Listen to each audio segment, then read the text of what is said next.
Okay, boys and girls, this is going to be disorganized and hopefully, of course, it's so damn hard to edit things, but I may do this live, take it down, edit it, try to get out the bullshit parts. But Otangelo and Joel, you keep telling me I have not given you an argument for why information is physical. And I have done nothing but for the past 2 weeks. You apparently missed it all, so we'll try again. But in the process, we'll be going over a video that you did on a video that I did. And the question was this article that you linked on Cell Information. And it was about, it was a very interesting article. And the guy was talking about information being immaterial or whatever. I don't care what his opinion is on it. Information is not immaterial. And it is stupid to... ignorant. I shouldn't use the word stupid. I'm going to try to raise the bar here a little bit. It is ignorant to, and there goes the old distraction. Anyway, basically, it's ignorant to look at this dichotomy as material, immaterial. I mean, as soon as you start talking about the dichotomy, you are off base, basically. We are looking at the physical world. Biology and the study of biology is empirically looking at the physical world. And when you start talking about immaterial things, you are necessarily abstracting away from that material world and now starting to talk about scientists and what they think. And you'll have a lot of scientists that'll use the word immaterial, or they'll say, oh, physicalism isn't true because of this or that. Well, I don't agree with them, okay? I have a different idea. A lot of scientists have a different idea. So let's play part of this video and see if we can get some traction here on this. I think, Michael, you make a very basic error here. You are not distinguishing between the medium upon which information is stored, which can be a piece of paper, a hard disk, a vacuum, or whatever, and the information per se. That means, for example, the meaning of a word chair, that is something that intelligence gives. Intelligence gives meaning to words and symbols. Hold on a second, I just made a basic error. I'm going to improve the audio quality here a little bit for us.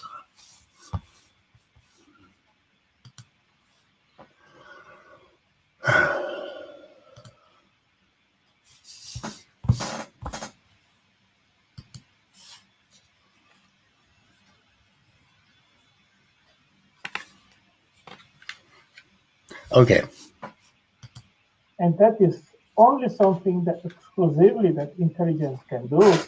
So it surprises me. It still surprises me.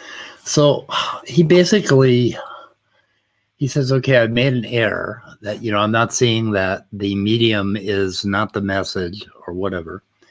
And then he says that he just boldly states that this is something that only an intelligence can do. And these are Otangelo's assertions, and he will keep repeating them over and over again. They'll make the mistake of abstracting away information when they analyze something.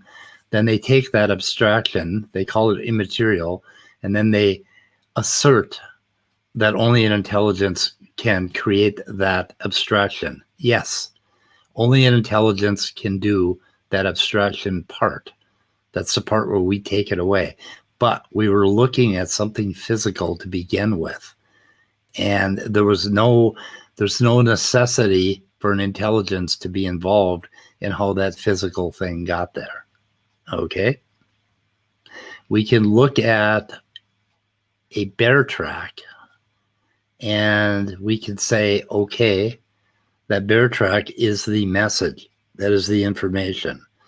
There didn't necessarily have to be an intelligence that made that information. The bear was running through the woods. He was not thinking about how he was going to place his footprint so that you could read it. Okay, there's a difference. There's a real, It's kind of subtle, and you guys keep getting tangled up in this, and I don't understand what your problem is. Go on a little further. After I send you my email and to your crowd that you insist making that assertion, and I don't know if it is because you really don't understand the difference. No, it's not an assertion because I backed it up, and I backed it up over and over again. Difference between hardware and software, or if you have some comprehension problems, or if it's just based on your bias, because as soon as you confess and agree that information is immaterial and in special information to which we give meaning, that is semantic information, then that of course that points directly to intelligence, because we see. And did you hear it again? 5 levels. The assertion that points directly to intelligence. Yeah, it does, because you are the person that has abstracted it away. You are the intelligence. Okay, the information, the thing that you found that you abstracted was not the intelligence. Okay, I don't know why this is so difficult for you. Let's I'm going to switch for just a minute. Well, maybe not. Maybe we'll just go on with the video. But DNA is a molecule. Okay, if you look at that molecule, I think it's about I think they run up to about a yard long. That molecule is a big tangle of atoms connected to each other with hydrogen bonding and various other things. That there's this abstract idea you have when you draw out the sequence of DNA. That is something a human does, and a human puts that code upon it, right? Now, I'm not going to deny that there's guanine, adenine, cytosine, and thymine in that code, right? That these are arranged in a certain order. No one is denying that. And that is what I call physical information. Or after my talk with Walker yesterday, we decided that as soon as you start calling these things codes or programs or logic or information, you have gone to a place where you are going to make mistakes. And the mistake you make is in the common usage of these terms. You cannot apparently divorce yourself from thinking about information. When I say the word information, you right away think, oh, Joe talking to Sam, or Joe transmitting a message to Sam. You can't get it out of your head. So we came up with the word physication, which is kind of a stupid little word, but it sort of tells you what we're talking about. We're talking about the actual physical reality of that tangled up little molecule. And if you were to analyze that little molecule, you'll find out that there's a sequence of bases in that molecule. And inside of that sequence of bases is the springboard for how an organism develops. Okay, that's not all the information, but it is, probably 50% of how an organism develops. So that sequence is important, but it is physical information or physication. Try to get this through your heads, boys and girls. Of information expressed in DNA in the genome, and then of course, if it is immaterial, then immediately that brings us back to an intelligent designer.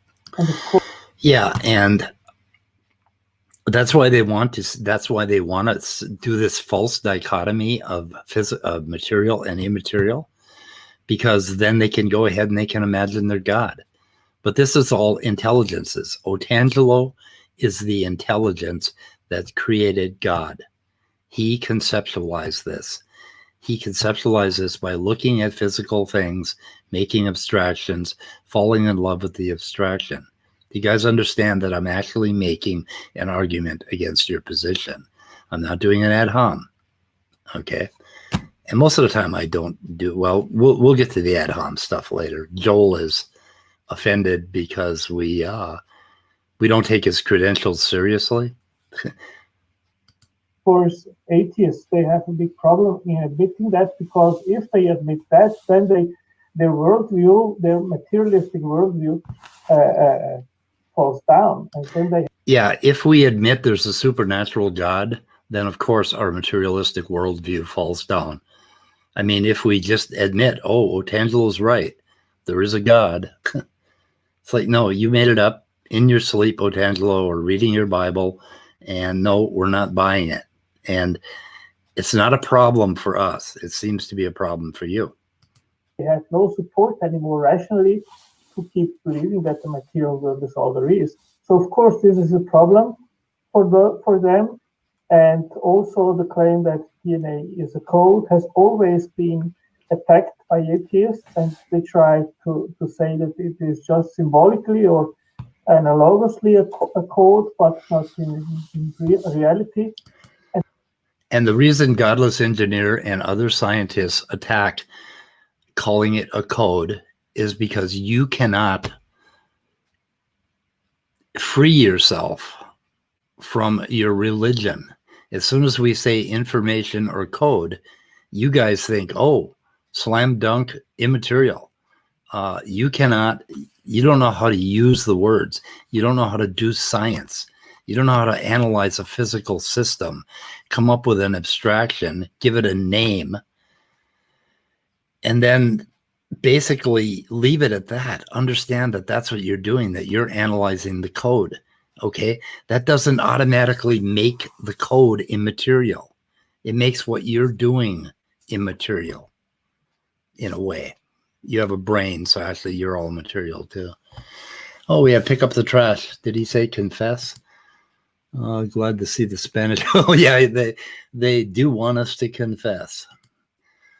Somebody wanted to look at my credentials. It'd be easy to take a picture of my diploma or license, work ID, and redact personal information. Joel, it should be so. Okay, yeah. There's more to that story, and I can't talk about all of it. But basically, when I first run into Joel, I thought, oh, here's an intelligence. I really want to reach out and talk to him. And it was about 15 minutes of talking to him, and I realized he was just another wiki warrior who read enough to come up with a conspiracy theory and bullshit quantum mechanics, fucking gobbledygook crap that people preach, as if they know what they're doing, as if and he actually calls himself a scientist. Oh my God. You're the typo king. What'd you do? Shouldn't.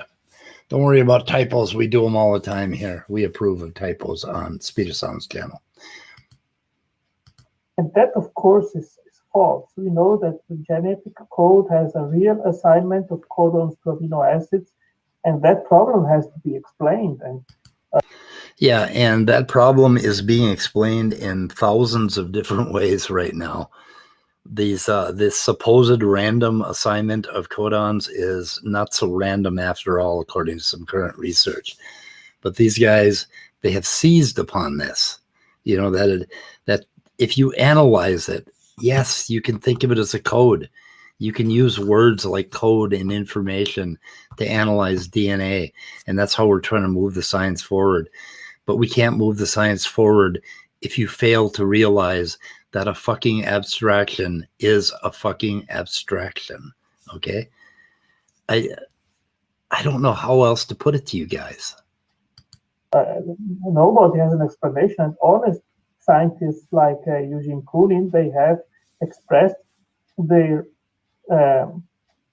opinion on that, and they confess that the origin of the genetic code by natural means is an unsolved problem, and it is an unsolved problem in already about 50 years of scientific investigation to try to explain its origin naturally. And he says that also in the next 50 years there will be no explanation of that problem. And I think that's not because they have. No, there's an assertion if I've ever heard one. Somehow Otangelo knows that in the next 50 years there's not going to be a solution, because he had some little quote mine from somebody that said, this is a really big problem. It's going to take a long time to solve. Now, when you look at 50 years, I like to point out that 100 years ago, my grandpa hooked horses in a buggy up to go into town. I mean, 50, we have come a tremendously long way, but we are at the very beginning of basically this revolution of technology and biology. And you can't expect us to have all of the answers of something as crazy complex as the physical world in 50 fucking years. You know, give people a break. But if you want to go read the 10,000 papers that have been done in the last 10 years on abiogenesis, you're welcome to go to Scholarpedia and find them, or Google Scholar and find them like we did, and read them like we are, and find out what the research says. Not tried enough to find an explanation, but because it's a conceptual problem, because that kind of information cannot be generated by random means, by unguided random events. And there's another assertion that you don't back up at all. How do you know it can't be generated by random means? The word random kind of pisses me off, because there was nothing random about abiogenesis or life and the creation of life on this earth. There are rules, there's chemistry, there were environments, there was nothing random about it. You keep wanting to imagine pudding, some random world where there was this big pool of churning chemicals and they should have hooked up and created a ribosome. You guys don't know how to think about biology and abiogenesis. You have to learn this. Alignment is always something that intelligence does. So, I mean, materialists, they can simply ignore that. They can try to deny it. They can try to say, no, information is material. It's not mental. It's not immaterial. But that is simply not a rational assertion. That is simply not true. You know, matter and energy, describable by physics. And I'm going to get a little further into that, but let's see. I think we get diverged here at some point, and then Joel walks in the room at 10:43, so I'm going to skip ahead to that. Anyway, it's okay. My content is way over the atheist's head. It's like I listened to I was looking for Smokey. Hi, Joel. Greetings. I started the stream. There is no information for yet. But he has said just that he denies that information is immaterial. Michael claims that information is physical. And I'm just listening to the stream and see what else he comes up here. So how are you doing? Pretty decent. Just kind of sitting here, trying to relax. Okay. I didn't watch this one, but I watched a little bit of their other one with where they were reviewing a document that you shared. Yes. Shall we continue? And if you want to give comment, please stop the screen. Is that okay? I suppose so. I haven't watched this video yet, so it'll be the first time I've. Yeah. They did upload it this morning. My email that I did send is physical and not immaterial. So I did reply to him and I put it in access Here in YouTube. I guess I have to go to that page to better read. Who? What? Speed, does he offer anything new to the idea that information has to be material? He is. Yeah, I'm listening to the stream. Yeah, I offer, like I say, I've done, video after video on this idea of information. I don't understand what I have to do in order to explain it. Let's check if he just makes up the claim. And I think we can go ahead to, just make up the claim. I don't do these little drawings. Oh, Cat, I don't need you. Go away, Thor. We don't need Thor this morning. Let's see, where are we going here? If you can read. You're making some stupid dispute. Who reads more books has more understanding. I mean, hey.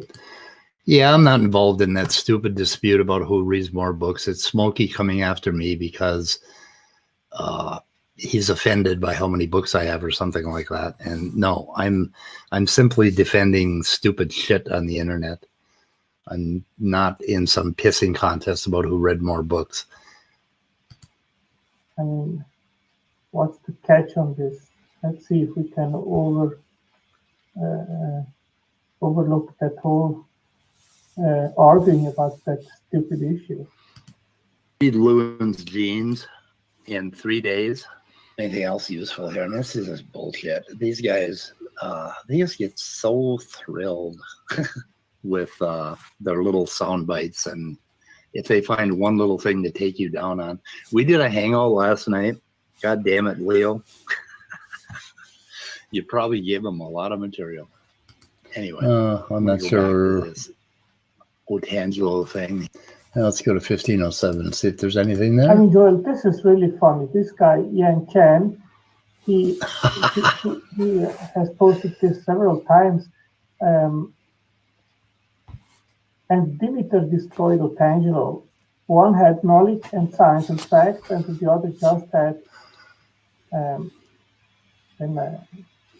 It doesn't show up here, but basically he's saying that I have nothing. But I asked him, so can you point out where Demeter was correct and how the evidence does lead to Demeter's position and how I was destroyed? And I'm still waiting to have a concrete answer to that. Sound bites, and if they find one little thing to take you down on. We did a hangout last night. God damn it, Leo. You probably gave them a lot of material.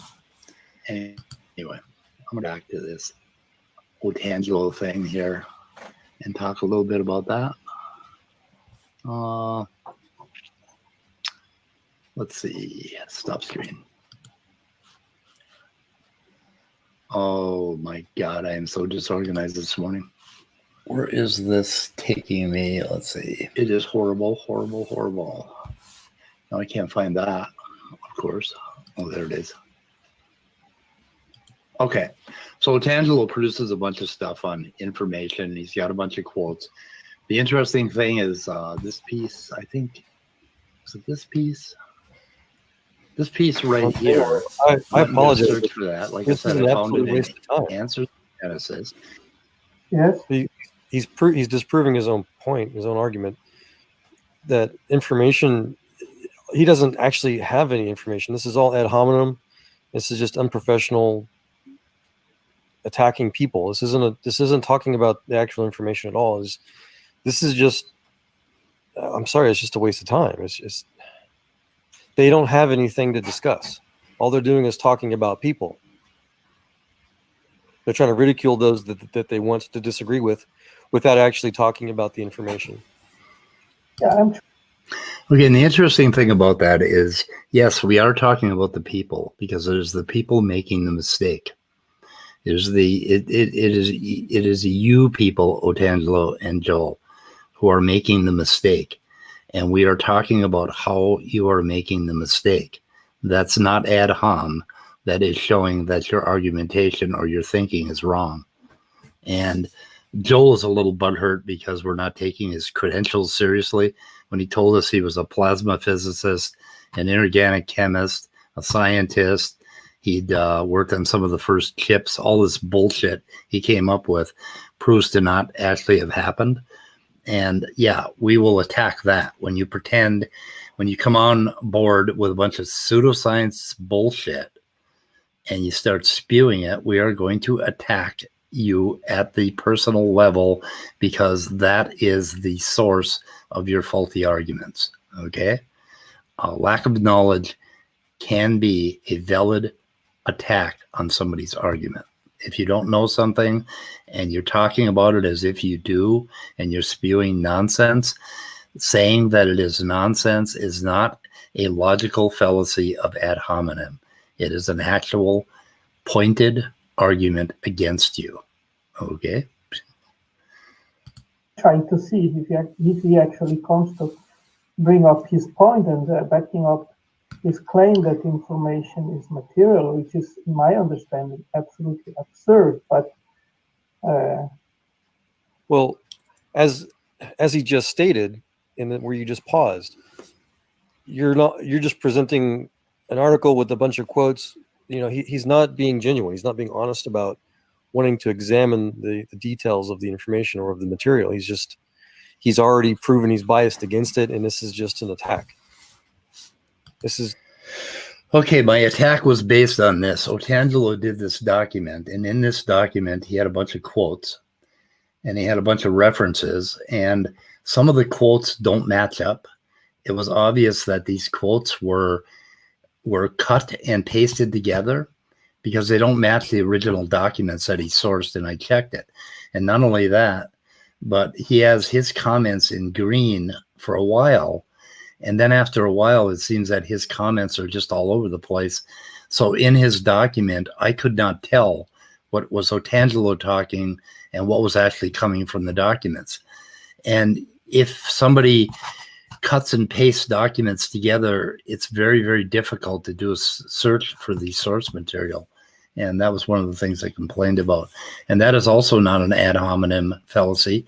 That is an actual attack against the person's documentation practices. And Otangelo has some pretty poor practices, as it turns out. He needs to always put his comments in green, and he needs to separate quotes. But I think he got the whole thing from Answers in Genesis or something, so it would be hard for him to know what the original material was. So anyway, and I was pushing back on that, and I don't think that is being an asshole. Unprofessional.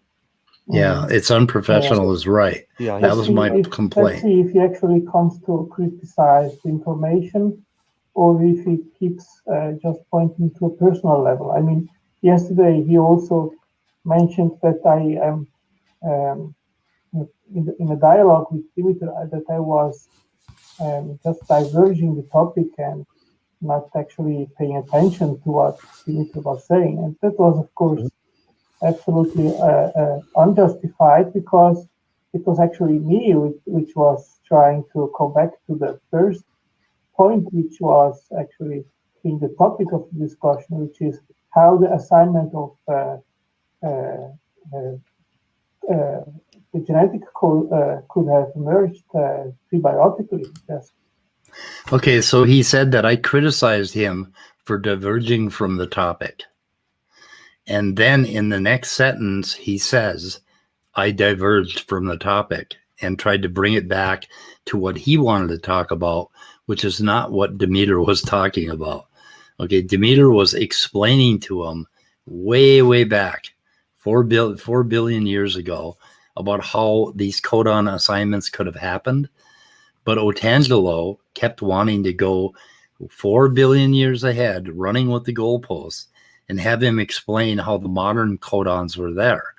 And so Demeter would patiently go back and start explaining how the first 2 codons ended up in the mix, and trying to explain to him, and Otangelo would say, no, but you're not explaining it.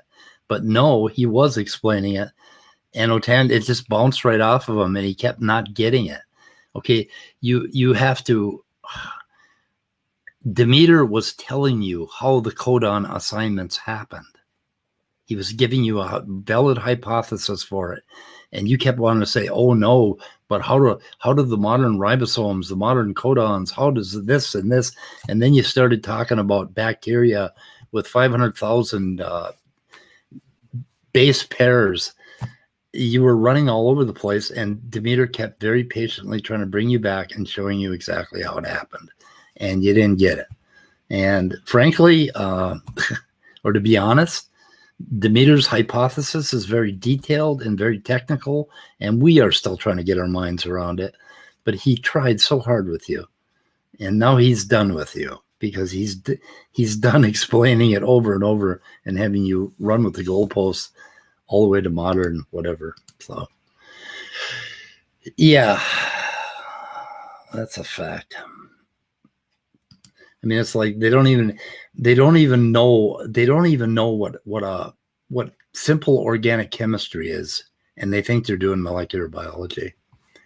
And that is not an ad hominem logical fallacy. That is a fact. You need to learn the goddamn science before you can run off and criticize it and be one of the big players and get your Nobel Prize. Assignment of the codons to the amino acids. And as long as the discussion then moved on to other topics, and then I said, hey, let's go back to that topic. That's what we want to try. Yeah, okay. That I was just diverging the topic and not actually paying attention to what Dimitri was saying. And that was, of course, absolutely unjustified, because it was actually me which was trying to go back to the first. I'm not diverging the topic. I just want you to talk about the topic that I want to talk about. That's basically what he said. I am not convinced. So we got at 19. Just hate speech. That's all this is. Yep, just hate speech. Yeah. Yeah, we don't like your idea, so it's hate speech. Yeah, I mean, I told already Michael that he has fun to go to that level below the punchline with other people, and I said to him, "Hey, if you nourish that, then of course that will never stop. But if you want to actually just have an academic discourse and advance your understanding of the science, then why keeping that? I mean, it is just a drama and completely a waste of time, you know." And I mean, I have done so, and I have excluded some of these group, or some of the people of this group, to interact with them because it's meaningless, you know. Mm-hmm. Well, so even the video that's, I think, more recent of his that I did watch was again, it was talking about in HCB published article that you had shared, and they weren't criticizing the article so much; they were criticizing you, and it just floors me. I mean, he flat just will say, even the author of that article was talking about how information is immaterial, and the response. Yeah, I think the author said that, and I disagree with the author, but I agree with most of the rest of the stuff he had in the article. It was a very, very good paper, but the one word that they seize on, and the only word they read in the article, because I don't think any of them understand it, is immaterial. And I don't agree with them, okay? So it isn't like every article I read, it's like, oh yeah, it says immaterial in there, therefore I have to buy into everything the paper said. No, you read a paper critically. You read one paper, you read another paper, and these scientists disagree with each other about the use of words and how they attack the subject. And I mean, and Joel thinks, oh no, that's a slam dunk. He said immaterial, so obviously an intelligence is needed. Yeah, if they would just admit to basically that God created the universe in such a way that the universe would create us, and just let it be and get along with science, then I wouldn't have a channel. I would not need one. Says, well, of course he's wrong, but that's okay. Without any explanation, they don't go into any alternatives. They don't go into any actual conversation about the premise for anything that's discussed. Again, I spent 2 weeks on information already, and I'm going to spend another 2. They just criticize you. Yeah, it's interesting that they said that Dimitri had a lot of patience with me, but they didn't explain. They didn't even come to discuss that chat with Dimitri and actually pointing out anything in regards of what I said. And if he had so much patience with me, why don't they point out why he was correct and I was wrong? I've not seen anything of that so far. That reminds me. I did see a comment in his text where someone said something about a chicken coop analogy supposedly floored you, and I watched about an hour or so of your conversation with him, and I couldn't find that easily. I was wanting to ask you about it, if I may, if you remember. No, I don't. Oh my God. Okay, Demeter was really, really happy about that chicken coop analogy, and Otangelo doesn't even remember it. So he was really paying attention, and I think Demeter talked about it for 5 or 10 minutes, and we'll go over it again because it was a good one. But let's see, we're at 2240. I saw that comment too, and I don't understand either what they were referring to. No idea. Well, and unfortunately, as the norm for these people are, they never give any actual details or explanations or reasons for anything that they're saying other than just that you're wrong. So I couldn't glean it from their side. Again, I tried to find it from the source from your conversation with him. I couldn't find it easily. So either it's buried in their skull or it's just completely made up. I don't know. I think I made my case as clear as possible, and then at the end, Mikey said that he didn't want me to use analogies anymore, like machines and factories. And then I said, hey, if it's at that point, then there is no point to continue this, because you're basically saying that that you guys do not want to hear what I have to say anymore, because I mean, my background is machine design and engineering, and what I see in molecular biology is a perfect equivalence and analogy to what we do. And I think illustrations are great because we understand upon our experience mechanics and how machines and so forth work. And someone that doesn't have an understanding of molecular biology, it helps tremendously to make a bridge so that someone that doesn't understand it can actually have. Yeah, okay. So I told Otangelo he couldn't use analogies on my videos anymore, or in my on my channel anymore. And hang on a second, guys. I have just a speck of housekeeping to do here because I forgot to do something, and I don't want to do that. So hang on a minute.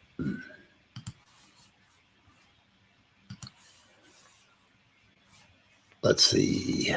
Back. Videos. Okay. Live. Sorry. Upcoming. Scheduled. Let's see. Weather report. Where am I? I cannot find this video. I do not know where it is. I think I am live, right? Okay. Got it. Got it. I have to trap the chat. Otherwise I'm going to lose all the chat from you guys. And because I'm not keeping up particularly. Okay, let's go on. Okay, so Otangelo was constantly using factory analogies and car analogies, and he kept repeating the same one over and over again. And this is why he gets thrown off all the talk shows, because he's talking about molecular biology and then he's explaining it to you as if it's a factory. Well, we humans design factories and we design tools, and I explained this laboriously yesterday. And we want to project that onto all things we see in nature. So if we see something growing, we'll say, oh, it's growing so that it can reach the sun. So it has purpose. So we put our anthropic ideas onto things, and Otangelo just does it over and over and over again. And I got tired of him, and I told him he couldn't do it anymore. He was very offended by that. And that's kind of where he decided to quit the channel. And then right after that, Demeter came up with the chicken coop analogy. So I just forbade analogies on my channel, and then Demeter came up with a chicken coop analogy, and he was kind of defending the idea of analogies. Analogies work so far. We can call the information in DNA code, or the physication, as I like to call it, but we don't want to get hung up on it. We don't want to do stupid things like all of a sudden think, oh, so it's code, so somebody must have wrote the code, over and over again. And this is just an impasse with these guys, I'm telling you. An idea what we are talking about, and I made it very clear in that chat with Demeter what I mean with irreducible complexity. That was what they wanted to talk to me about, and I think it was very obvious. And the only thing that Demeter was able to say, oh, you are wrong, and you are wrong, and you are wrong, but then it is That explanation, right? It goes back to that wishy-washy, that the thing which is not clear. I mean, he didn't bring up a clear explanation how the assignment of codons to amino acids could have happened, besides bringing up the picture, which he showed of his hypothesis, his peptide hypothesis, that there are some peptides which have an affinity, a direct chemical, physical affinity with certain RNAs, with RNA. So I asked him, yes, but there is no direct physical interaction between the codons and the amino acids because you have an adapter molecule, which is a tRNA in between. So And there is here, no let's say, affinity. so Otangelo is going to go and explain molecular biology to us again. Explain the ribosome again. They are really obsessed with the ribosome and the tRNAs. We probably need to explain that really well so that everybody who listens to these channels understands the molecular biology behind these things. I'm not sure. Most of you guys, are at various levels of understanding. Some of you just hear molecular biology, and I think you just don't want to listen to us anymore. But I don't know. Okay, so 24, 26. We got 26, 15. See what they have to say here. It crystallizes that what they hold altogether is a very firm religious belief in materialism, and there is no evidence whatsoever that can change their mind. Nothing. Right. So, I mean, if there was a true discussion about why all these processes that you're very knowledgeable on, you're more knowledgeable than me about the actual biological processes by far. If there's a discussion on how these are not technological processes, that would be interesting. But there's none. You are kind of frustrating because this is the only goddamn discussion we ever have with them, is trying to tell them how these are not technological processes. If you look at the cell, if you could actually magnify the cell so you could see it, what you would see in there is a big puddle of mud with like all these disparate chemicals running around, these pieces and fragments and water molecules, and it's totally packed. I mean, there's a protein, I think it's like packed about 30 or 40% protein, and then water in the middle, and then all these ions, and they're flying around. And if you were sitting in it right now, it would look like it was going about 50,000 miles an hour, shit bumping into other shit. And the tRNA, when it translates something into a protein, that is happening extremely fast, but it's also, there are just tons of misses and like billiard balls bouncing all over until the right billiard ball hits. It's nothing like the factory. I mean, in a factory, if you built a car the way that a cell builds a protein, you would get a car about every 5 years. Basically, that's how it happened. It's just that things are sped up chemically, and that isn't technology. We can't do that technology. That's nothing to do with factories.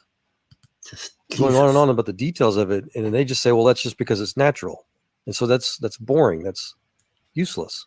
And then even no, that's on the what you topic of guys information say. I think that's why they don't want to have a conversation with me. They started to act like they did. No, we don't want to have a conversation. Yeah, we started to act like we wanted to have a conversation with you until you went off fucking deep end and said that a hypothesis and a theory are the same thing, and you started talking about no scientists are atheists and all this bullshit. That's why we don't want to have a conversation with you, Joel. And what was I talking? Oh, I asked you if the Earth was 6,000 years old or 4.2 billion years old, and you told me, oh, it's relativity. It doesn't matter. Yeah, it fucking matters. Jesus Christ. I mean, so many chemical reactions can happen in 6,000 years, and a huge number more can happen in 4.2 billion years, and relativity has fuck all to do with it. And as soon as you said that, you were off my channel. Because, frankly, Joel, you're a fucking idiot. Uh-oh, ad hom attack. Sorry. Try telling me we can't make stars. So obviously they couldn't have happened naturally. Well, of course, Kent Hovind doesn't think they did happen naturally. Thinks God made them with his little fingers. Oh, let's see here. Mike, is science naming proteins molecular machines? That doesn't make any goddamn sense, Otangelo. We had one conversation on Speed's channel, which again was just more ad hominem mostly, but in the setup to want to talk about other things, they just really became very hostile, very toxic. We did, and I just don't want to waste time with people like that. That are literally unprofessional and do not care about anything outside of their religious beliefs. Yes, that is what we see in, I would say, 95% of the conversations with atheists. Right. That is the situation on Facebook and on YouTube, and basically on every atheist channel that I at least have interacted with. Shit, did I go backwards? And what I am investigating is in fact the limits of science today. You know, but Agreed. what we do know, and what this is unraveling, is a kind of technology of such a high order, which is absolutely out of any imagination. We could never have imagined that kind of information processing could happen in biology. Absolutely, yeah. No, I'm Okay, so Otangelo's point is that the complexity of the cell is so great that we can't even get our minds around it. And we can't reproduce it in the laboratory. We can't make it. And we are intelligent designers. And then he concludes that an intelligent designer must have made it. How does that work? If we can't make it and we're intelligent designers, how do you conclude that an intelligent designer made it? Explain the difference between software and hardware. Well, to tell you the truth, Otangelo, there is no difference. I'm sorry.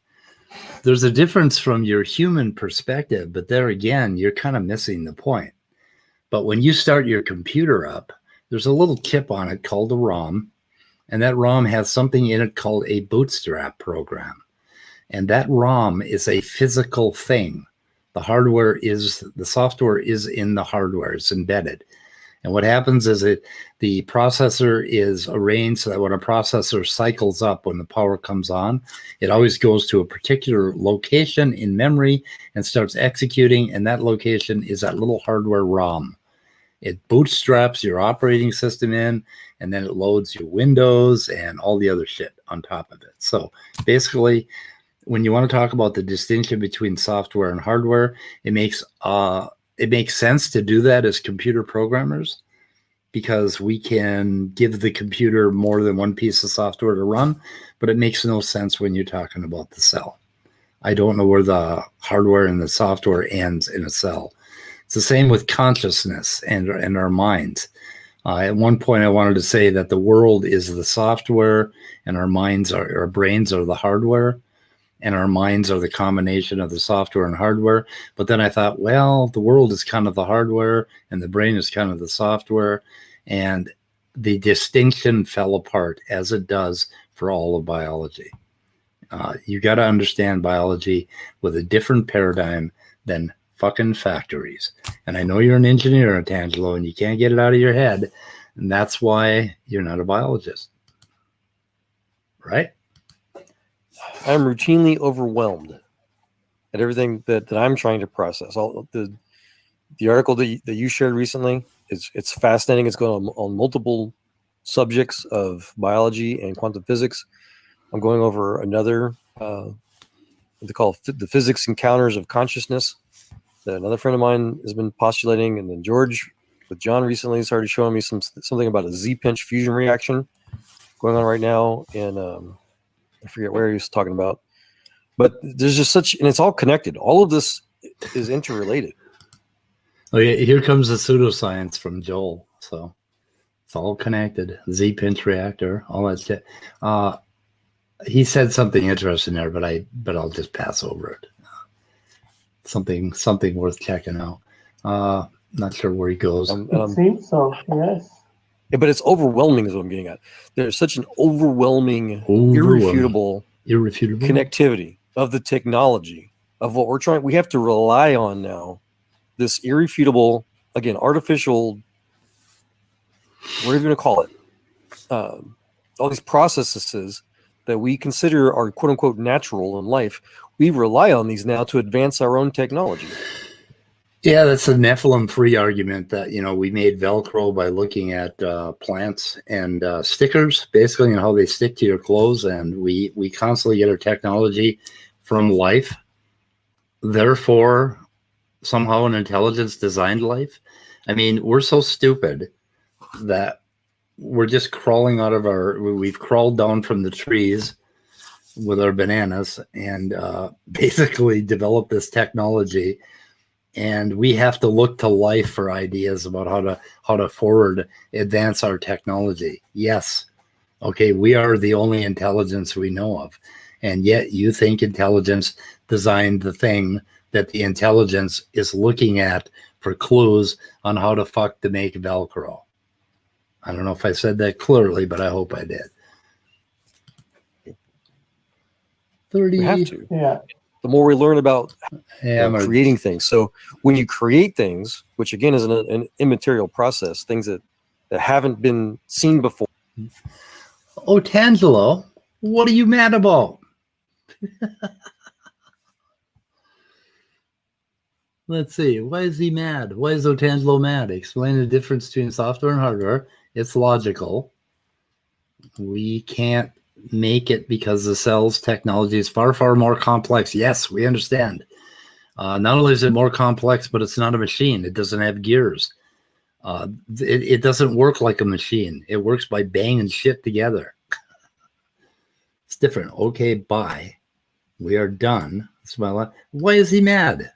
Anybody have any idea why Otangelo got mad? Did I call him an idiot? I don't think I did. I don't know. Gee, Otangelo. Sorry. For things that have never been thought of before, but there's a purpose out there for something that we move the information, so to say, to create with. That's when you start learning things that in practice. And then he skips a whole bunch, and then he put this together. So wherever he got this quote, or if he did it complaining himself, about the quote, he chopped the hell out of it and just made it say what he wanted it to say. I've already been over this. I don't care for the way he chopped that quote up. So see what else we got silly here. to me. I don't even know how to really add on to that, because I mean, information exists outside of biology. So to literally say that everything that he himself says, which is information, is all just natural or explained by natural random processes, that's literally claiming that everything he's saying is rambling, is gobbledygook, or whatever word used against you. It's physical. It doesn't come from his process of thinking. Right. So that's his confession, or the quote unquote materialist's confession, that they literally have no mind of their own. No, the materialist confession is that we look at things physically.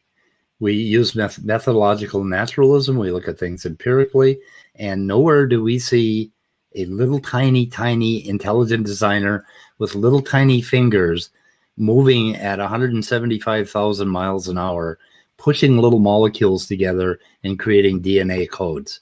We don't see that anywhere empirically, and we will confess to that. That is our naturalistic bias, that we don't look for genies, basically, or little magic men in the machine. So many, Karen, did you piss Otangelo off? Did you ask him a question? You must have asked him a question that he refused to answer. Like, what the hell is a machine? Yeah. Yep. Otangelo, you're going to laugh at that one. 4150 has something. Go to application window. Because that's what I mean. It's such a waste of time. He just makes an accusation, commits an assertion fallacy, using personal incredulity fallacy, and then that's it. Blah blah blah blah blah blah blah. Yeah. There's no reason to watch his information. So, and that's just it. The information with the lack of purpose in the information science industry is called noise, and that's what this is. Nope. These logical fallacies that these people straw man your arguments with, or they ignore your arguments with, it's not even straw man. They're just noise. Yeah. Yeah. There's no reason. There's no explanation. There's no conversation. There's no back and forth. It's just you're wrong because they say so.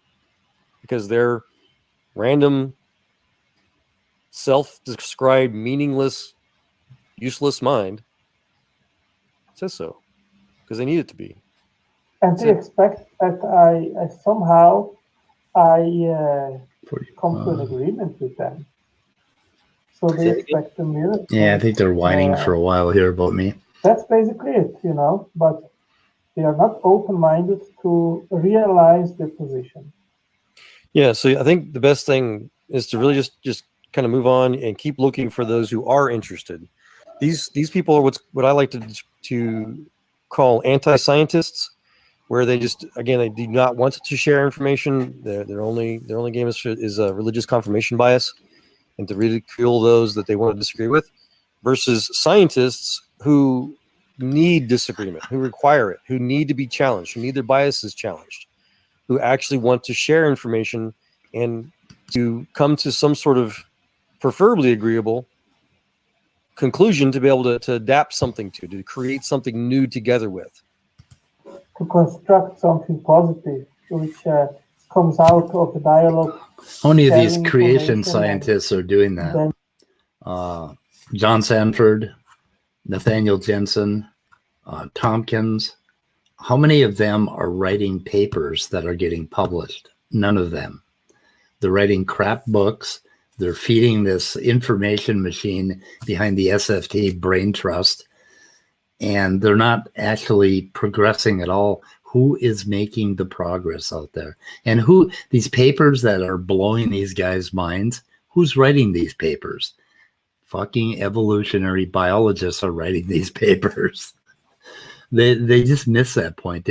They read some new paper and they're like, oh my God, this paper said this, and this is so complex. And who's writing it? Jensen? No. Jensen uses Excel spreadsheets to do the stupidest population genetics that you can possibly do. Calls himself a doctor. I call him Neanderthal Jensen. Oh, the irony. Yeah, that's a fucking fact. Calling us pseudoscientists and anti-scientists. It's amazing. There are some other things in here. Let's see, what else? 44. You improve and go on. And correct. Well, the thing is that I am not inside of academia because I'm not a scientist. Okay, he's not a scientist. With whatever. Formal education. He's an engineer. It is very difficult to have access, at least for me, to those people. And I have actually even contact with some evolutionary biologists and so forth. But what we see is really a scheme where a high majority is not only disagreeing with us, but they are literally hostile to whatever comes from outside. Wonder why. Okay, not having not having a degree in this. I don't have a degree in this. And you can self-educate yourself to the point where you can essentially you have done the work. You have a degree. Unfortunately, when I quiz these guys, or when Dr. Dan tries to offer his 10-question quiz to these guys, they fail. They have not educated themselves in such a way as to understand the basics that you need to understand in order to see how chemicals bumping into each other can be life. So anyway, we're religious and SFV is using Hobbendism. What? Oh, is molecular alchemy here? Hi, I didn't see you. Does anybody want to come in and weigh in on this stuff? I can. We don't want any riffraff like you know who to come in here, but I don't know. It's there. Anybody wants to come in? There was a bunch of other stuff. And just to kind of clarify that nobody needs any kind of particular formal education to become a quote unquote scientist. Yeah, you there don't are many have one. scientists out there that have little to no education. That's you. You have, again, like one of my previous employers, Elon Musk, talking about how education is not even for learning anymore. You have Einstein. I've tried to make that clear to everybody. To say that you have to have a certain kind of education for anything, that is by definition what's called an appeal to accomplishment logical fallacy. And not only that, but most academics are useless now. They're using information that's 20 to 50 years obsolete, and they don't even care about trying to improve. All they want to do is impress their friends or impress their church group. Right, with what they write. Yes, they book smart. Yes. And that's it. They don't want to actually apply the knowledge and the information into improving things. So you're as close with 50 years obsolete, and they don't even care about trying to improve. All they want to do is impress their friends or impress their church group. Yep. That's all they want to do. Impress their friends or impress their church group. You got it right there, Joel. Thank you. That's fucking perfect. The most intelligent thing the man said since I met him. Let's see. What do we got here? 47. Let's try 47. 03. That's who we need to find. The people that want to learn how to adapt each other's different conclusions in a constructive, logical point to do something new and creative together. That's who we need to find. Other fellows. And to conclude that there is a God. We want to find those people that will listen to us. Like right now, I think one of their pets is David Neff because he listens to them and they think they're going to convert them. It's just speed versus Joel debate. I don't think so. That would be, I would quit after 5 minutes, like I did when I had a conversation with him. I mean, the man's got nothing.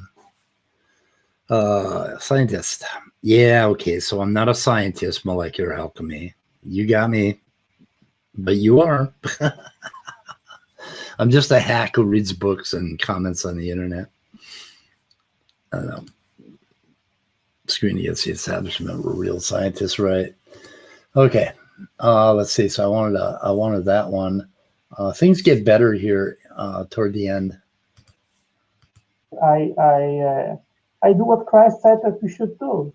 That is to proclaim the gospel. And Paul said to a Jew, I am like a Jew. Okay, here it is. So let me see. Now they start talking about. Hold on a second. I'm looking at a transcript. I do what Christ said that we should do. That is to proclaim the gospel. And Paul said to a Jew, I am like a Jew to I don't know. Let's play it and see if I can keep up with it. To a Greek, I am like a Greek, and so forth. And today we see that we simply cannot only teach the gospel. While that is important to talk about God's love and so forth, the kind of salvation, but most of the unbelievers today, they have already heard that, and many come from a Christian background and have left faith, and many have actually been brainwashed in academia, at university and so forth, and so many are atheists and think that evolution simply is enough evidence. Oh, Leo, where are you? I didn't see where you triggered him. I will. Oh, I did look at the video where you came in, Leo, and I was going to watch that today, but then I got like distracted by a whole bunch of shit.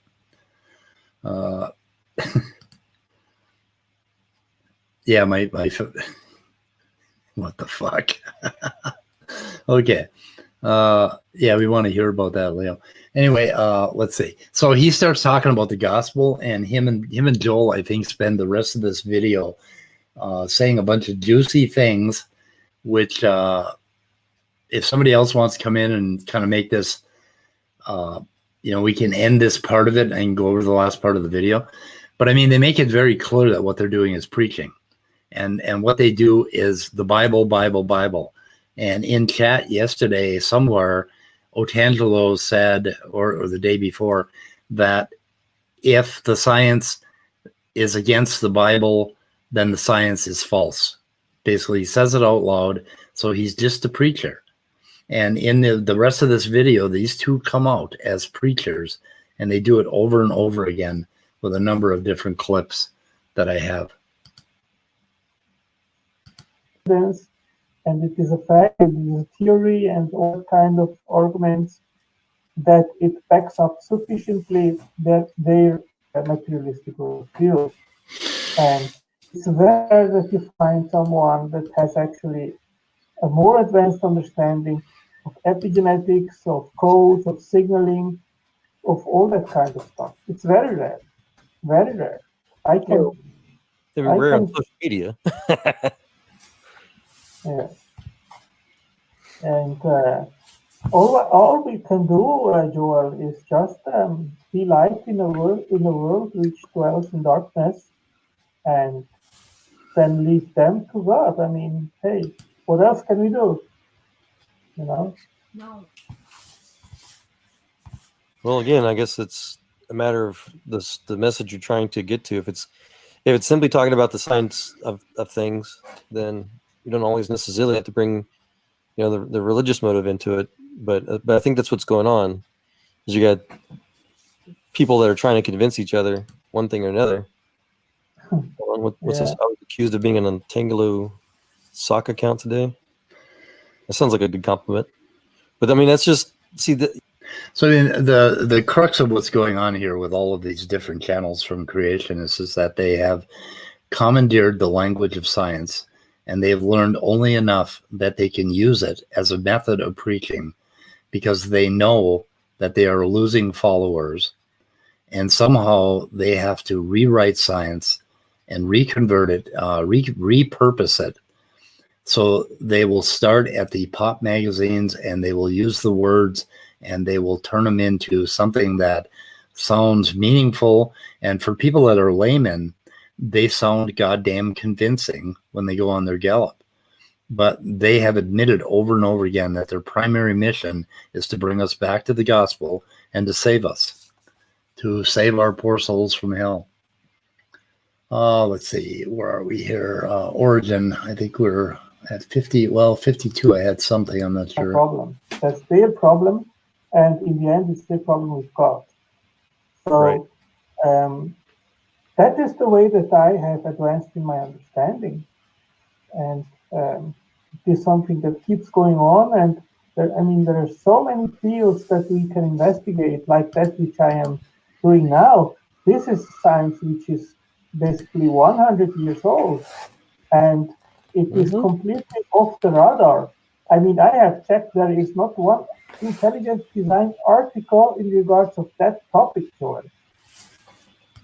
Maybe I have not Googled all keywords, but I don't think it is, even if you check on Facebook, because it is so esoteric and so unbelievable that in that video which I am making. Okay, so what does he say here? That I have advanced in my understanding, and there's something that keeps going on. And I mean, there are so many fields that we can investigate, like that which I am doing now. This science is basically 100 years old, and it is completely off the radar. I mean, I have checked. There's not one intelligent design article in regards of that topic. So he's complaining that he found some 100-year-old science and of intelligent design, and nobody's taking it seriously anymore. I'm confused by how that is his argument. I don't know. But he goes on here. Let's see, 100 years old, completely. Hang on, maybe I can. I am basically.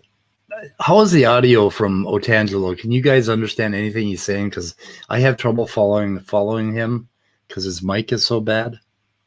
I think Otangelo would be better received if he got a new microphone. Thank you, Molecular Alchemy. Every now and then I need a little encouragement. Let's see.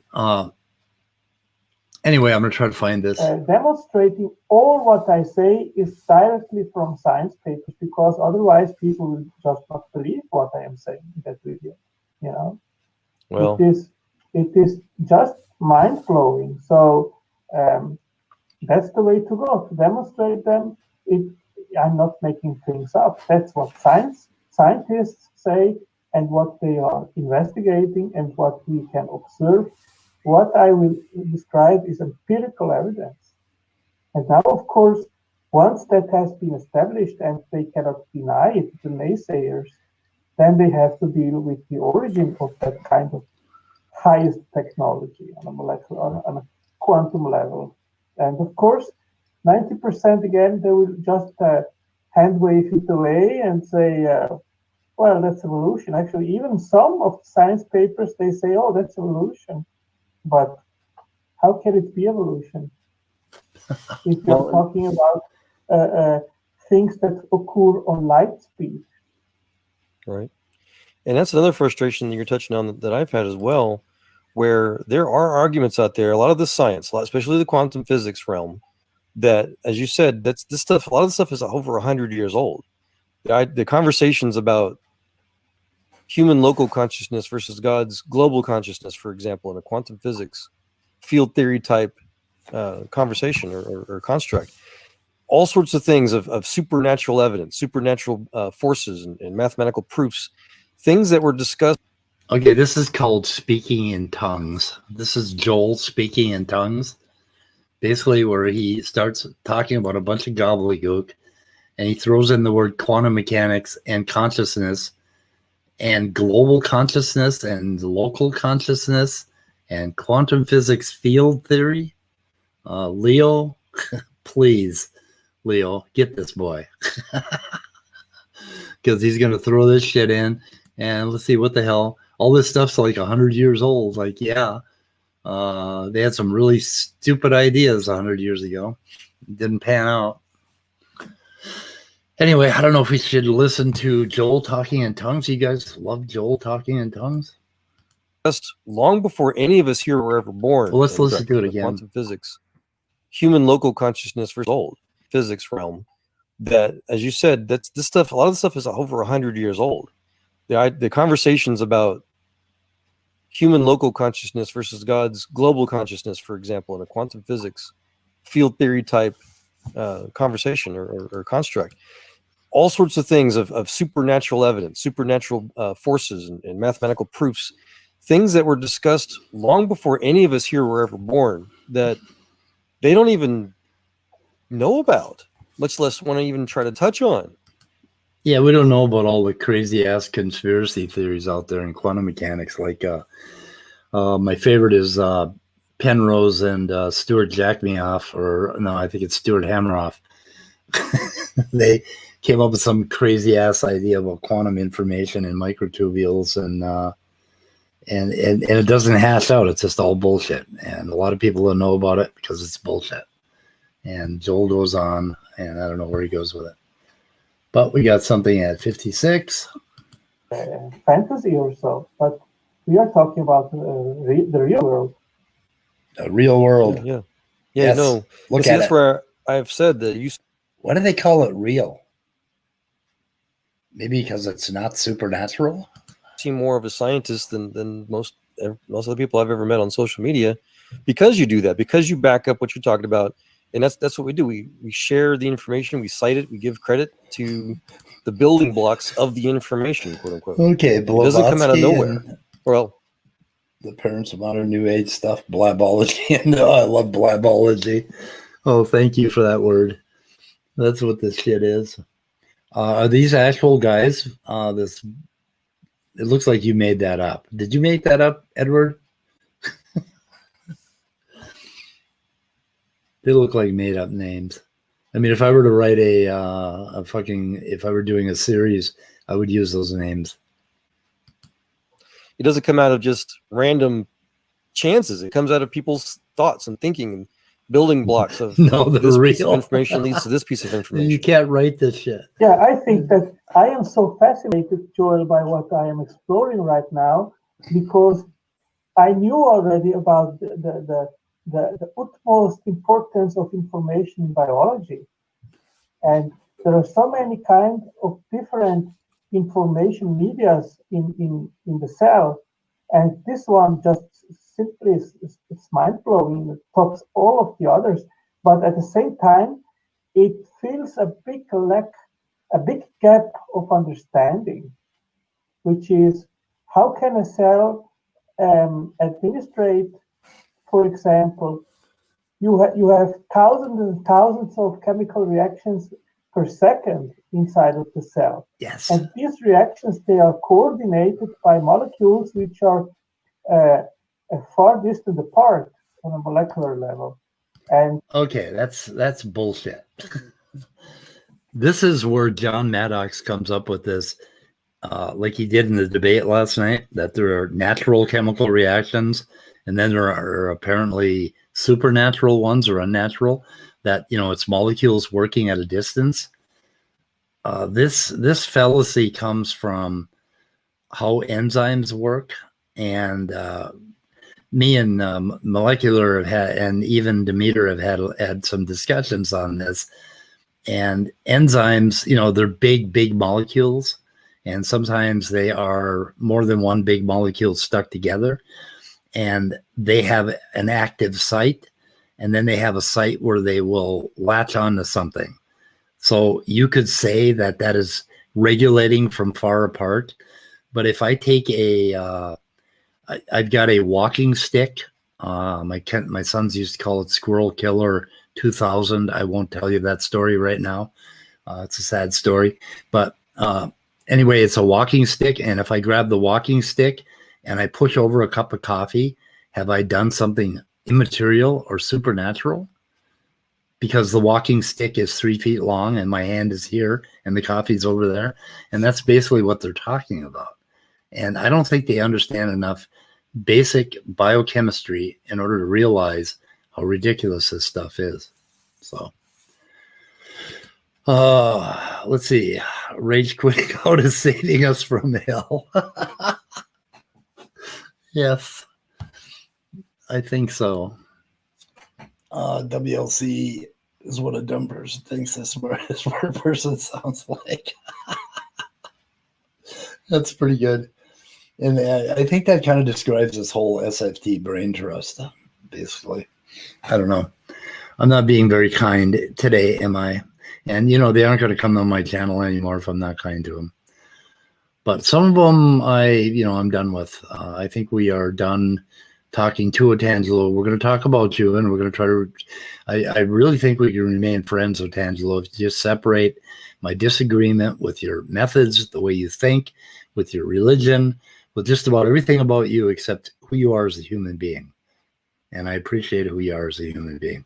So anyway, let's see. Don't get me started. It's probably back in a few days. Yeah. I don't know.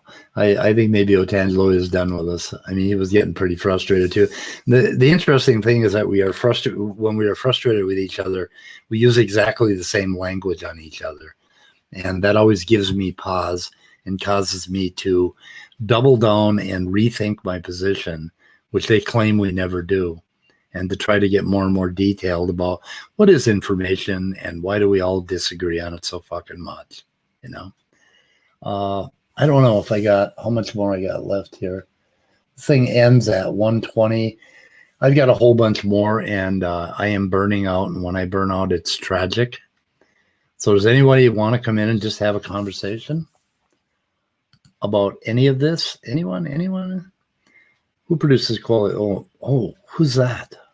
Who is Martimer81? I have not heard of this person. I need to subscribe and check them out. Anyway, I wish I could produce quality content, guys. I will try someday to learn the software and figure out how to do it. Smokey always laughs at us on this channel because we are so shit at production. We ramble on. Just don't say much. One more time. Any takers? Leo, molecular, immutables taking a walk, I'm sure. Leo, you want to come in and have a chat? What are you doing, Leo? Wow, it's sunny out. Beautiful day. It's hot here in Minnesota. Spirit science debunks. Cool. Yeah, that's good. There's enough of that shit out there. But I don't know, to sum this up, they didn't really come up with any arguments either. They're always accusing me of not coming up with any arguments. But I mean, correct me what did they come up with in this thing? Other than it's like a factory, it's complex, it's immaterial. I mean, they just made a bunch of assertions. They didn't show me how it's immaterial. Let you in. Where are you? Are you trying to get in? I gave you a link. I put the link in chat here. What do you mean let you in? You're not here. Are you here? I'm confused. You got to come in for me to let you in. Yeah, there's things you have to do here. Hold on, waiting for Leo.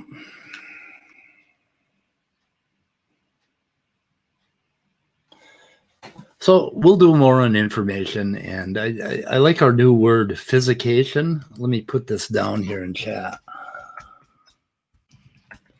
Physication is a physical information. Hi, Leo. I don't know if I should let this guy in here. Do I dare? Do I dare? What do you think?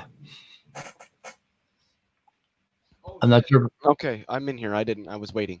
So yeah, I don't and I asked this question to Otangelo, I think a couple times when we had our debate, that if there were no physical reality whatsoever, what would you have information about? Right. Exactly. Oh, that's a good one. Like, I don't think that these realize that in order to have information, you have to have information about a thing. You have to have, number one, there has to be a physical thing there that can inform you about it. And when we say that it informs you, what we really mean would be like, so, and this is an example I often use, if you could imagine a green billiard ball, the fact that it's green is information about it. It's information about how electromagnetic radiation is reflected off of the, I guess you could say, the electron cloud that makes up the surface of that billiard ball. So you don't have that without the physical billiard ball there. You also don't have the information without the conscious human agent there that can learn about the thing that it's trying to learn about. Right. And look at all the things that happen between your eyeball and your temporal lobe where you decide it's a green billiard ball. And there's a lot of physicality there going on. And what they do is they take the part where humans get it, and they already believe in the spirit mind. So they automatically think that whatever happens in your spirit mind is immaterial, because that basically is begging the question. That is 100%. The basis of the religion. So, and I just wanted to say really quick that Martimer 81 does a lot of videos refuting the arguments that William Lane Craig makes. He's really good. You should check him out. He's got some good videos. Yeah, I didn't know he was still making videos though. I'll probably link him in my description for this video. By the way, I triggered Praise and Gavin last night. Oh, I gotta watch that. Oh, yeah. And dude, there's so much substance. Oh my God, there is so much, because a lot of it isn't even from me. There was a guy who's a theist. He's not a religious theist. He's just a baseline theist that was kind of playing devil's advocate, I think, with Gavin a little bit. So they were kind of having a mock debate because Gavin wants to debate somebody on whether slavery was good or evil. And so this guy asks Gavin, so is slavery good or evil, according to you? And he said, well, Gavin's like, well, God is always opposed to any forms of oppression. And this guy's Cerebus, okay, what was it? Cerebus Hex or something like that. Straight up said, well, that you just conceded your own point. Right. And Gavin just lost his shit. Like, this guy so easily and just so beautifully pushed Gavin into a corner and made him look like the little bitch that he is. And then I did the same thing like 5 different times. But Oh, yeah, cool. that was the after show that Praise had with the debate that he and Maddox had on MDD last night. Yeah, I'm looking at it. You were That on there debate for was what's that? You were on there for a long time, right? Yeah, I was on there for about an hour or so, maybe a little longer. Yeah, I guess. Did they boot you or did you? Yeah, they did because I kept. So we ended up going on about. I tried to ask Praise questions about quantum mechanics. I gave that up when he couldn't even tell me what a function of a variable is, what f of x, what that means, and I'm just like, that's not even worth it. Oh my god! You don't know anything about anything if you don't know what that is. Yeah. So, and he kept trying to go because I was trying to get him to explain how wave function collapse requires consciousness, and he kept going back to, well, this goes back to the mind discussion about, well, is the mind physical or not? The only reason he was going down that road is because it's obvious he didn't have the understanding of physics to go head to head with me on quantum mechanics, because he doesn't even understand the basic algebra, let alone the more advanced algebra, let alone the trigonometry, let alone the calculus, let alone the linear algebra, let alone the multivariable calculus. Yeah. Needed for quantum mechanics. So you've got to find a stream with Joel and have a talk with him about quantum consciousness and all that bullshit. So they wanted to go down this route of is the mind a material or not, and they wanted to state that neuroplasticity shows that the mind is not material. So what I did is I cited from the Encyclopedia Britannica and from from Science Direct, which had an article called Neuroplasticity, an overview. And in both of them, it straightforwardly says neuroplasticity is the restructuring of neural networks in response to external physical stimuli, damage, stress, dysfunction, sensory stimulation, all that stuff. All of that is physical. And we all know that neural networks are also the physical structure of the brain. So I outlined that probably 4 or 5 times. And then, I'm looking at the paper right now. I've been kind of reading through it, that Praise cited for me, where he thinks that this shows that neuroplasticity is the result of immaterial things happening on the brain, which that this paper a few different times specifically outlines exactly the opposite. I only had to go to the second. I can link you the paper right now. Yeah, link it. All you got to do is go to the abstract and read the second sentence. And that's what I did. And I said that to him. I'm like, dude, all I had to do was go to, what the fuck is this? All I had to do was go to the second sentence of the abstract of your paper, which says changes in consciousness and its content following different brain processes and malfunction have long been studied. And then they ended up booting me because he shared this paper. I shared the 2 sources explaining what neuroplasticity is, and then quoted 6 other ones that show that neuroplasticity is not something physical. Right. And all Praise did was, oh, well, that's dinosaur science. That's bug science. What? You need to get with the times. The paper that he cited is from 2013. One that I cited was from 2018. Another one was from 2016. Another one was from 2014. So at least 3 of the ones I cited were newer than the source he cited.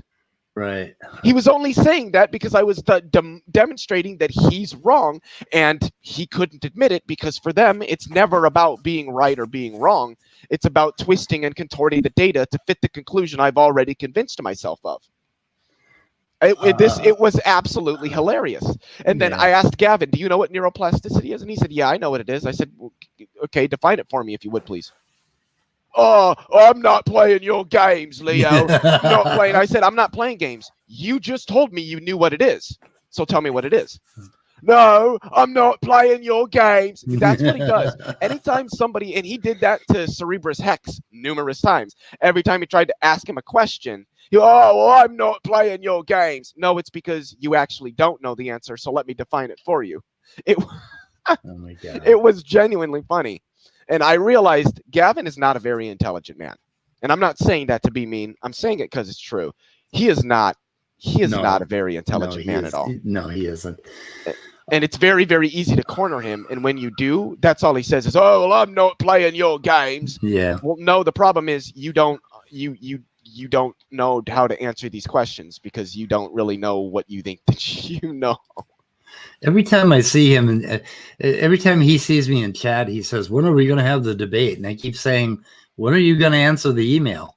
I mean, and it just and that's all he says. He never responds to it. But Of course.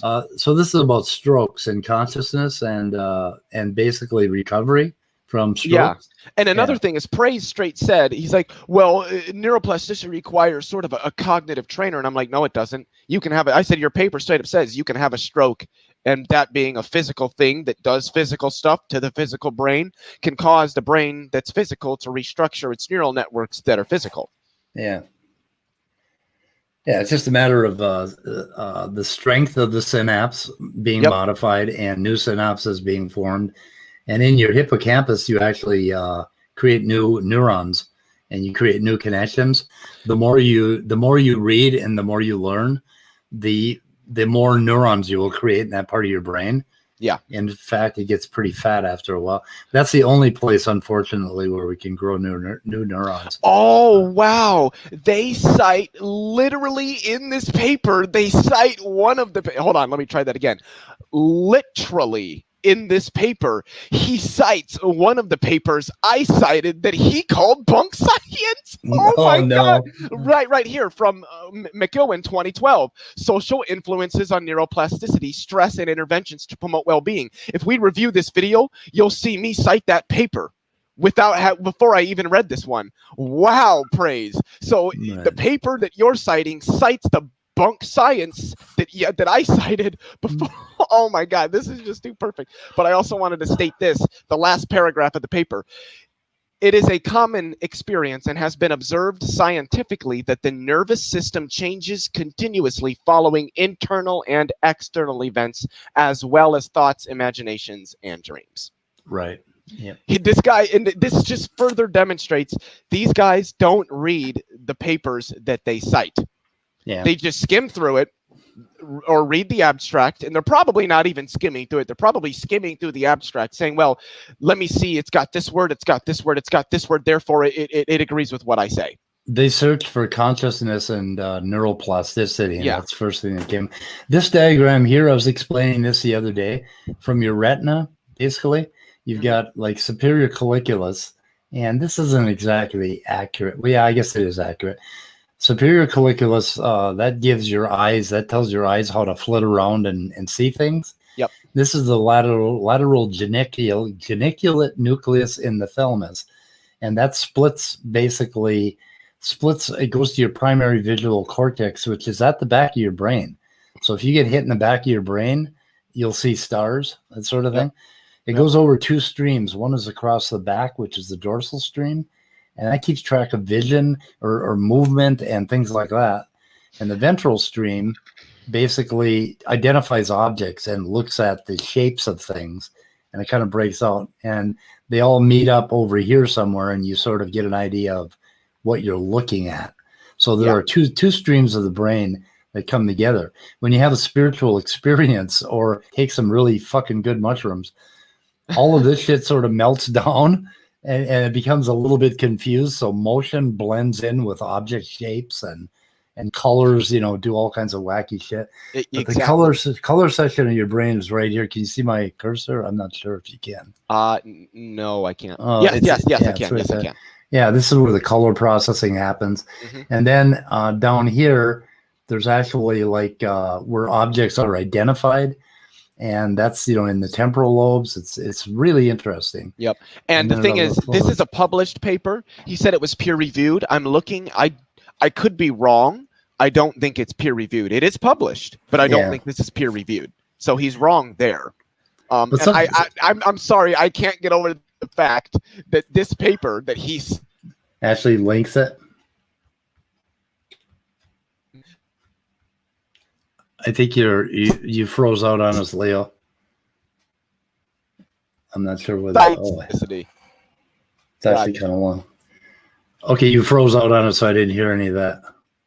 What number is the link? That's funny. You're still roboting. Oh, we're losing you, Leo. Anyway, boys and girls, Leo is temporarily unavailable for comment. I think Leo became immaterial, I think, for a moment. Okay. The interesting thing is this Pulvinar up here. Yeah, I'm just. It Yeah, you are says that back I'm now. back, but I don't know if I am. I just wanted to comment the Pulvinar is also part of the Okay. thalamus. If you scroll all the way down to the bottom, it's Okay. If you scroll all the way down to the bottom of the paper, you'll see where it says references.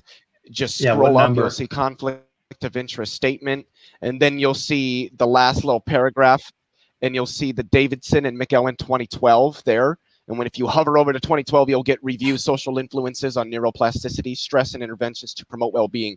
I cited that. What number is that? Oh man, Two that's correlates just too and beautiful. I'm sorry, that really is. Okay, I don't know what you mean by what number. Okay, they have numbers on the paper that tell you what the reference is. If you're looking, are you looking at your screen? This one doesn't have a number next to it.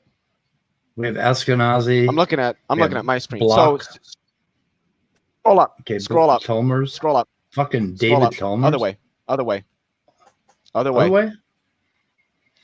See where it says Okay. Hold on. Go back up. Go back up. Go back up. Okay. Keep going. Keep going. David Chalmers. More. Get out of the references. Out of the references. A little more. Right there. See where it says Davidson and McEllen 2012 at the end of that italics? Yeah. That's the paper I cited before I even read this. That's number 8. Punk, and his paper is citing it. Oh man, that's funny. I'm sorry. That's just too beautiful. And that's Social how you know influences. he didn't read the paper. Yeah. Oh, yep. Fuck. Oh, so man. Next Daniel time I see Dennett. praise, I'm going to have to point that out to him. Okay, these are all very famous people. Dennett, Descartes. What the fuck? Davidson is very famous in consciousness research. Chalmers is very infamous. Sometimes I wish Chalmers would just shut the fuck up. Sometimes, anyway, okay. Cool. Yeah, that is the brain is like, and it's just immensely interesting. Yeah. You have all these visual maps that you keep, and the Pulvinar, they found like 3 or 4 or more visual maps of what you're seeing, and they still don't quite know all of what it does, but it has something to do with, keeping track of things and consciousness, and very interesting. Yep. Chalmers defines a second concept of strong emergence. Okay, just fuck Chalmers. Don't listen to him. He's a brilliant man. He does brilliant analysis, and in his books he argues against himself continually, and then he finds for hard consciousness at the end of it. It's very funny to read Chalmers because he argues against himself so well. The other guy that argues against himself so well is Searles. Have you ever read him? I don't think so. No, okay. The name kind of rings a bell, but yeah, Searles is he's the guy that came up with the Chinese room theory of consciousness. That's John Searles, I think. He argues against himself, and then he goes ahead and concludes against what he had just argued. And I'm like, wait a minute, you just fucking destroyed yourself. It's really interesting. Anyway, if Manny wants in, I put the link. Where's the link? Manny is going to be featured here on Friday, arguing with praise. How do you not? Whoa! What are they having a discussion on? I need in the level of BS. Oh, are we full of shit? Oh, yes, it is. What is she debating praise on? Oh, Many is he, I believe, on homosexuality in the Bible and what God thinks of homosexuality. That's at 4 p.m. on Central Time, right here on this channel. So it will be interesting because. Give me just a quick second here. Sure. Let's see. Do I have to email you a link, Benny? Or are you good with what you got? Let's see. I can try to invite you in a different way. Fuck me. Let's see. Okay, invite, copy, email, Gmail. I'm not doxing anybody, am I? Dox people. Nope, you're not there. Damn it. Damn it. Oh, compose. Gotcha. Trying to get you. Am I still on?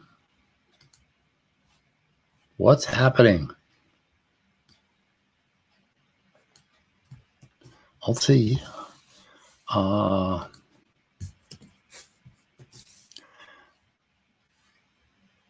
Okay, so I'm trying to do this. Okay.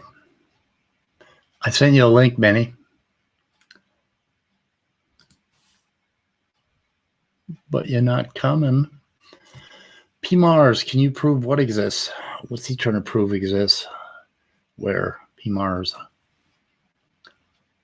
The Christian God. Mars, it depends on the God. Can you prove it? No, you can't prove it exists. Because the Christian God had gone missing. Confused many. Are you trying to get in?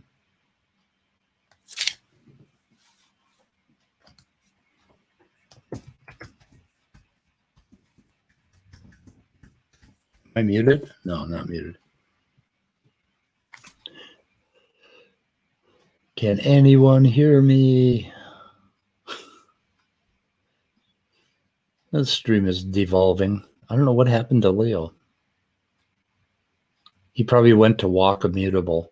Every now and then we have to walk immutable. Immutable Destiny loves to go for walks.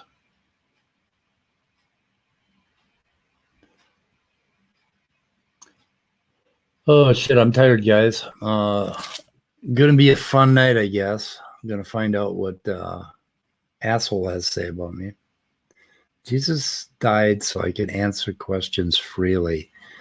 You mean that son of a bitch wouldn't let you talk before he died? I guess that's probably why they nailed him to a cross. Oh, is it too soon to say that? I sent some other link. What? No. I sent this link. I really did. Oh shit, I sent another link. I know what I did. I sent the paper link. Hang on a second. Let me amend this. No, but I sent you an email and it should have been the right link because I was in StreamYard. Try again. I'm going to invite you again through Gmail. And God damn. Okay, I think this is you.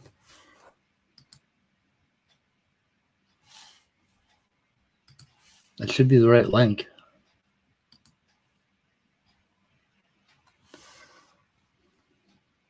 There you are.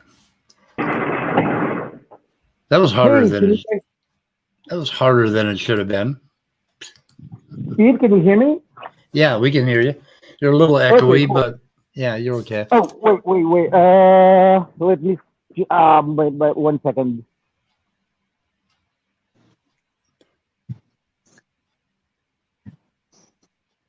God designed. Is this better now? Can you hear me better?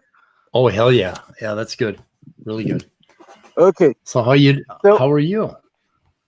I'm fine, thanks. And I don't have much time. I have like 10 minutes or so because you're talking about neuroplasticity and superior calculus and shit. Yep. The easiest way to explain it, plasticity is flexibility. It's simply the ability to create new synapses. It's learning. It just means that the neural networks of the brain can change in response to certain stimuli. Exactly. Yeah. Now the use in like a stroke is when you're trying to rehabilitate someone, then you depend upon neuroplasticity to bypass all the broken parts, all the parts that die during your stroke. Beautifully said. There's no magic there. Exactly. It's like to remember with these theists, it's not about is this correct? It's about does it confirm what I've already convinced myself is true? Yeah, obviously, but I'm not talking to them. I'm just trying to explain because like brain science is something I actually do know a bit about, a bit. Awesome. And We need to have like this guy on more. yeah, so I mean, I don't need anyone who's taken a BA in psychology can explain neuroplasticity. It's something everyone's taught in physiological psychology. It's bullshit. Yeah. It's like right now we're forming new synapses. Right now, neuroplasticity is at work. Yep. There's a really That's it. there's an interesting expression: neurons that fire together wire together. Yes, that's So the basically Hebb law. they fire at the same time. Hebb's yeah. law. Yeah. Yeah, it's like it's what's behind conditioning Yep. and learning. So synapses can get stronger, new synapses can form, and we lose our neuroplasticity as we grow older. We become less and less plastic. That's why as we get older, it's harder to learn new stuff. Speed can probably tell us all about it. Speak for yourself, young man. Young whippersnapper. I haven't fucking lost anything. I just can't handle it when they take something that is so. I mean, it's amazing and everything, but it's basically mundane. It's just something the brain is. It's flexible. Yeah. It's plastic. That's it. So they actually think that neuroplasticity is immaterial. Is okay? So is that what they were saying, Leo? What? Ask that again. They actually think that neuroplasticity is proof of immaterial in the mind. Yes, they think that it means that the immaterial consciousness can affect the material brain. And oh see, my what God. they're doing is they're begging the question because not only as an argument for consciousness being immaterial, which is something that they were assuming beforehand before they'd proven it. Yeah, but it's not just that. They're proving the exact opposite of that. Right. Because what's happening is, in order to process the new information, in order to gain new behavior, your brain physically changes. Yep.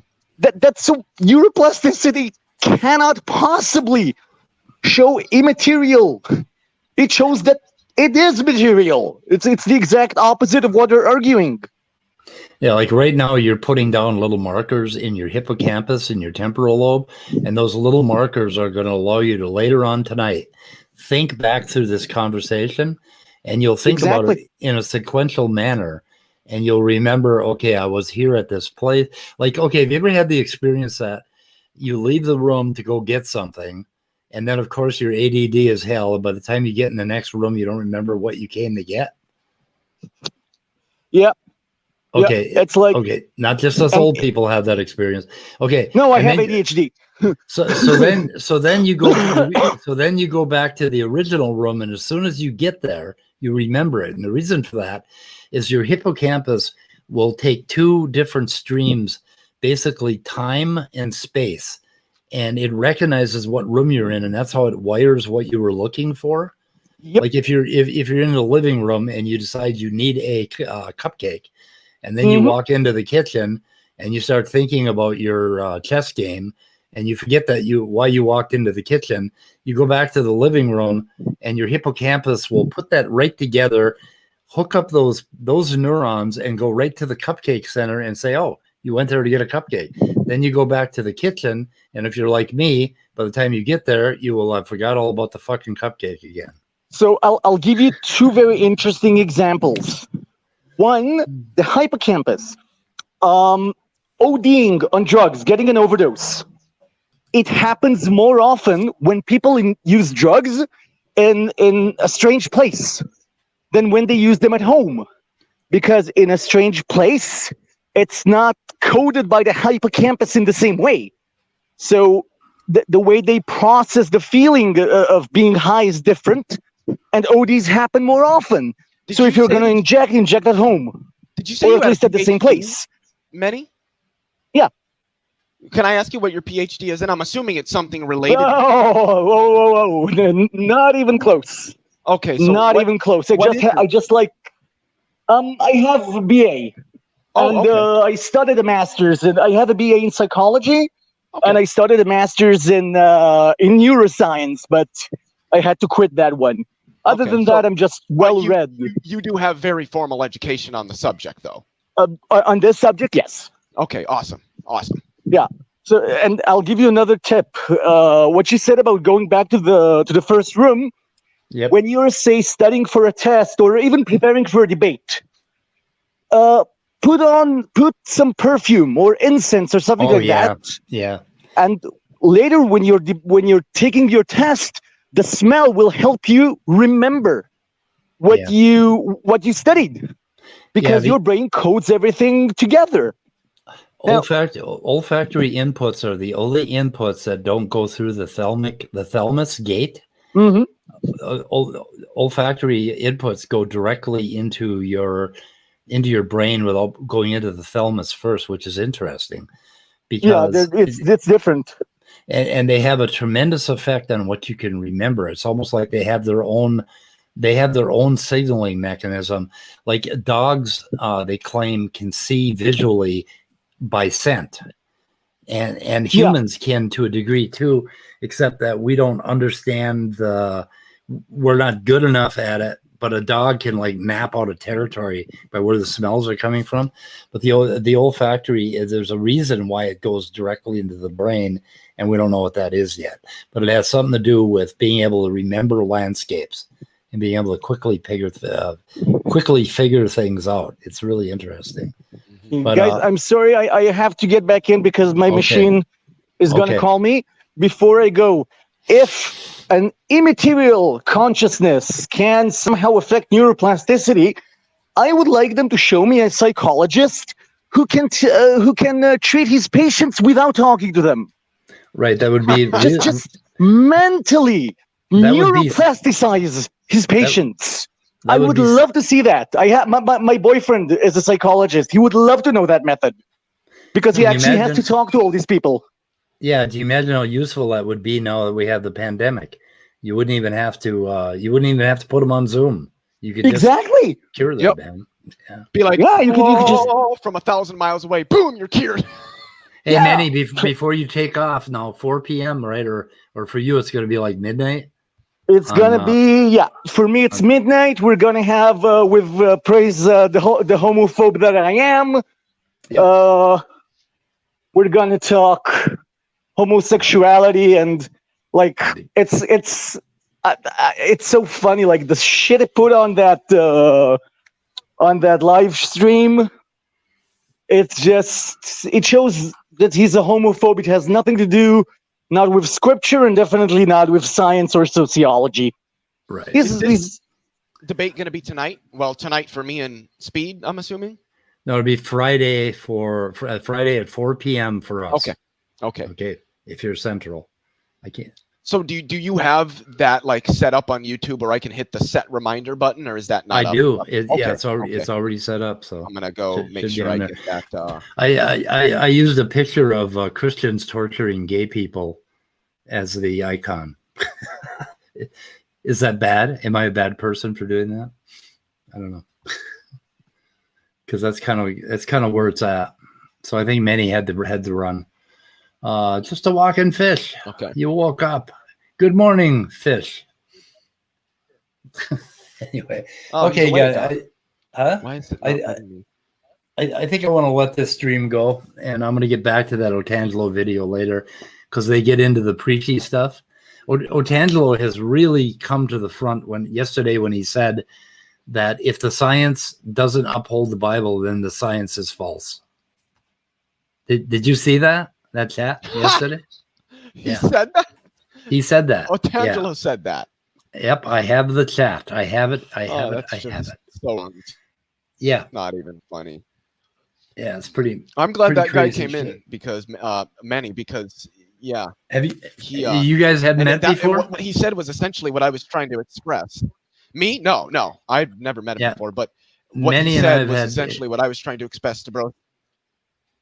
Go ahead. Yeah, he and I have had some private chats. He's a pretty cool guy, and he has been in Praise's room, I think, and a few other rooms, maybe Smokies. I'm not sure, and he did a really good job. So we got together. Anyway, he is a cool, very cool person. Oh my! So, I'm sorry, dude. I cannot get over the fact that a paper I cited that was called Bunk Science is cited by the paper that. I cannot get over that. That is just too perfect. It is. You know, as far as I can't wait to point neuroscience, that out to him. as far as neuroscience goes, none of the stuff that they were discovering in 1990 and 1980 and 2000 is obsolete at all. It was all just more and more. And I studied neuroscience for, I don't know, somewhere between 4 and 8 years. And I've got to get back to it at some point because that is my main drive is neuroscience. And that's how I got into all this. Yeah, neuroscience is just very. But people that tell you that it's old science because it's like 2010, they're fucking full of shit because neuroscience doesn't work that way. So, okay, I'm going to end the stream, guys. Thanks everybody for showing up. We need to have Shannon Q maybe come on our channel because she loves neuroscience and brain stuff. It would just be phenomenal to have a conversation. Yeah, she is a cognitive neuroscientist, I believe. That's kind of her focus in psychology. So, and she studies language, and I have 2 big books on language that I want to know something about before I talk to her. But I have been trying to have a conversation with her for about a year now. I was going to meet her in Pelagia out at Faithless Forum, and then Faithless Forum got canceled, so I never got to do that. So. But anyway, okay. There it is. What? Oh man! Oh, you found it?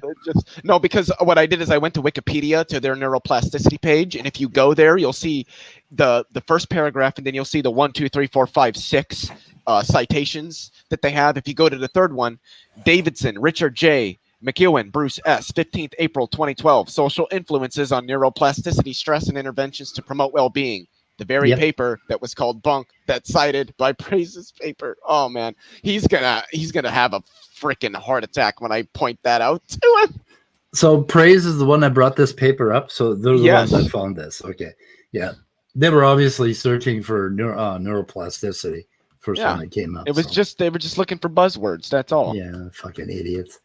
Okay, I'm gonna go watch that. I'm gonna spend my afternoon watching that. I'm gonna take a break. Yeah, we got the big Smokey event coming up tonight where he's going to prove to the world that I'm some kind of twisted pervert or something.